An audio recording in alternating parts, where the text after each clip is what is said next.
அம்மா நல்லா இருக்கீங்களா? நல்லா இருக்குங்க சார். அம்மா உங்கள் பேருங்கம்மா? கமலா. கமலா, சரிங்கம்மா. இந்த மருந்து எவ்வளோ நாளாம்மா குடிச்சிட்ருக்கீங்க? ரெண்டு இது பாட்டில் குடிச்சுங்க சார். ஓகே. முன்னாடி என்னென்ன பிரச்சனைங்கம்மா உங்களுக்கு? முன்னாடி எல்லாம் கட்டிலோட படுத்துங்க சார். கால் வீக்கும், கையெல்லாம் வீக்கும், நடக்க முடியாது. இன்னைக்கு அந்த ஜூஸை குடிச்சு விட்டு அந்த கால் வீக்கமும் இல்லை, நல்லா நடக்கிறேன். அந்தானே தான் நல்லா ஆரோக்கியமாக நடக்கிறேன், நல்லா இருக்கிறேன், சந்தோஷமாக இருக்கிறேன். ஓகேங்கம்மா. என்ன பிரச்சனைங்கம்மா? எதனால் கை காலெல்லாம் வந்து இந்த மாதிரி ஆச்சு? அது சரவாங்கி இருக்குதுன்னு சொல்லி டாக்டர் சொன்னாங்க.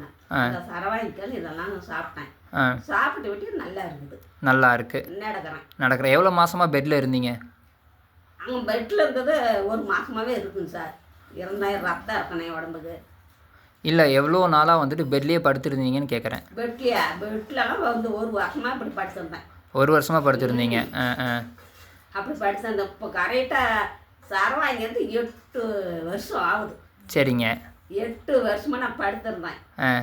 இப்போ எந்திரிச்சு இந்த டானிக்கு குடிச்சு விட்டு எந்திரிச்சு குச்சி போட்டுக்கிட்டாது நல்லா தெம்பாக நல்லா நடக்கிற. அரியப்பிள்ளைக்கு எப்படி உடம்பு தைரியமாக இருக்குதா, தெம்பு தைரியமாக இருக்குது, நல்லா சந்தோஷமாக நடக்கிறது, நல்லா இருக்குது என் உடம்பு. நல்லா இருக்குது. சந்தோஷங்கம்மா. நல்லா நல்லா குடிங்க, சரிங்களா? கரெக்டாக குடிங்க. இன்னும் எல்லாமே சரியாயிரும், சரிங்களா? சரி. ஓகேங்கம்மா, சந்தோஷங்கம்மா. சரி.